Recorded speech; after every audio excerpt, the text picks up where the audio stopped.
everyone. Today I'll be discussing about how to autofill dates in Excel. In column B here, I have started a column with date title, and the first value that I have entered is January 1st, 2024. In order to autofill dates, the first step is to click on the date value cell, and then we'll need to hover our cursor to the right bottom corner. You'll notice that how the color of the cell has, or the cursor has changed. When this happens, we'll need to left click and then drag the cursor. When I'm dragging the cursor, you'll notice that how the value is incrementing by a day. And then when it reaches my desired value of 1924, I will release the cursor.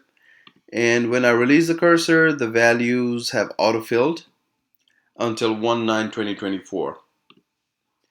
Now, let me go ahead and undo this and then move on to the next method of how to autofill dates.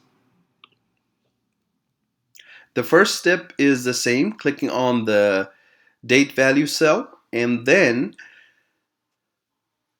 we'll need to click on Edit tab all on the top bar, and then I'll hover over Fill, and then I'll click on Series. Now you'll notice that how a dialog box have popped up.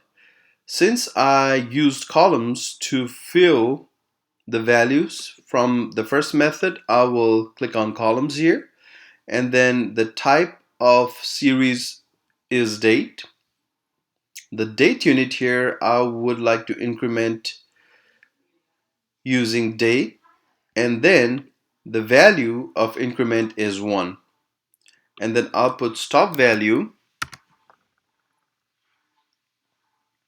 of 1924, and then when I click on OK, the date will autofill until the desired value of 1/9/2024.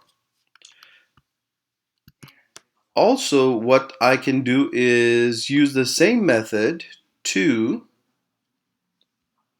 increment the dates by weekday, by month, or by year.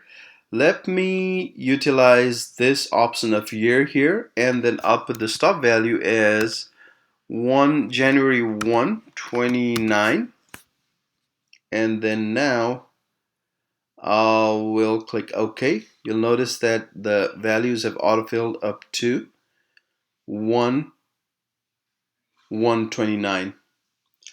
So this is how you can autofill dates using two different methods. If this video helps you, please consider giving it a thumbs up, and if you would like to see more of similar videos, please consider subscribing to my channel as well. Thank you all. Bye bye.